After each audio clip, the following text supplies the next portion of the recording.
Secret Societies Part 2.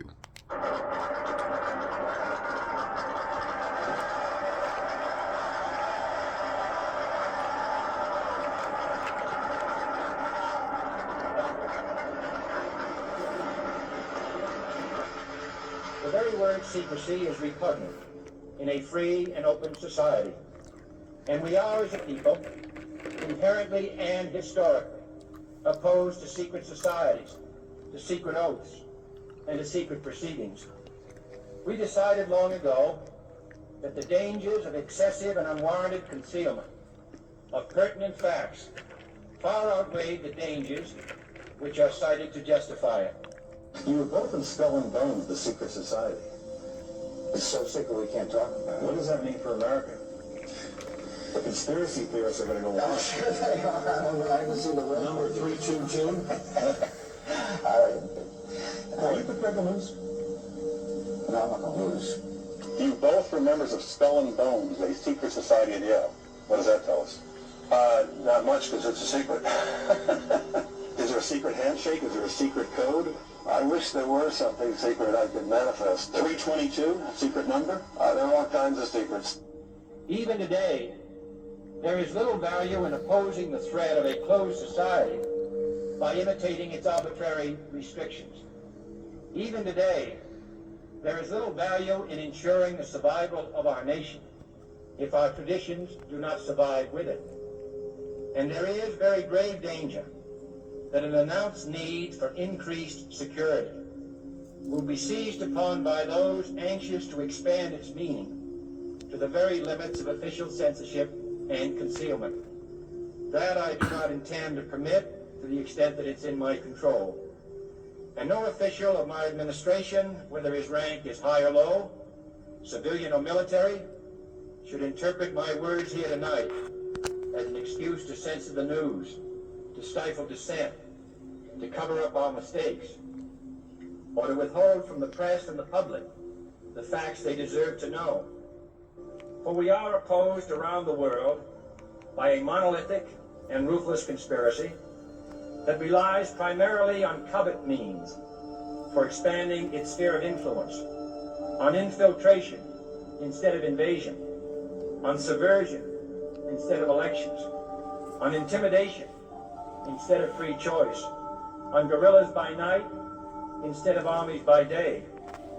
It is a system which has conscripted vast human and material resources into the building of a tightly knit, highly efficient machine that combines military, diplomatic, intelligence, economic, scientific, and political operations.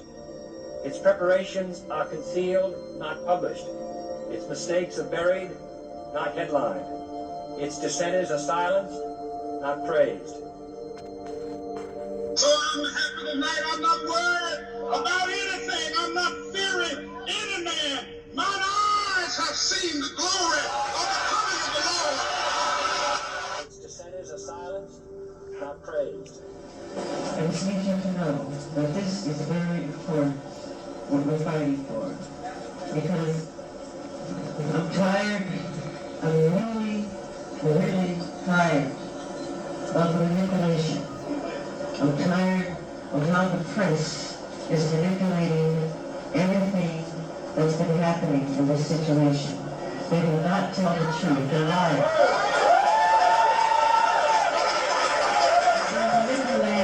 They manipulate our history books.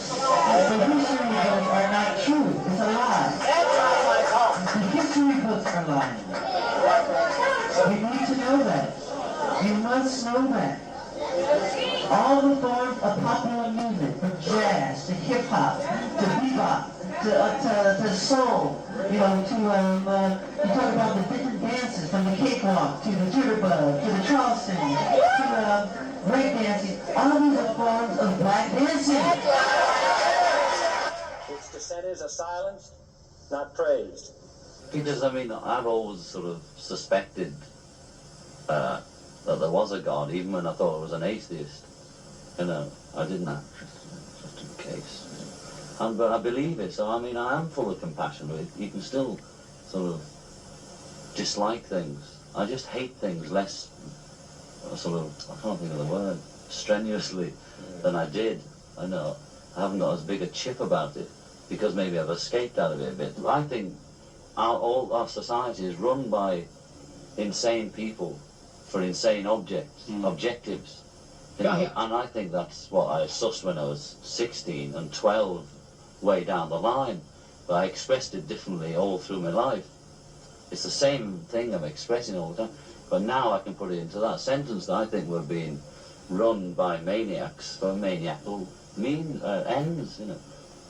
If anybody can put on paper what our government and the American government, etc., and the Russian, Chinese, what they are actually trying to do, you know, and what they think they're doing, I'd be very pleased to know what they think they're doing. I think they're all insane, you know, but I'm liable to be put away as insane for expressing that. You know, that's what's insane about it.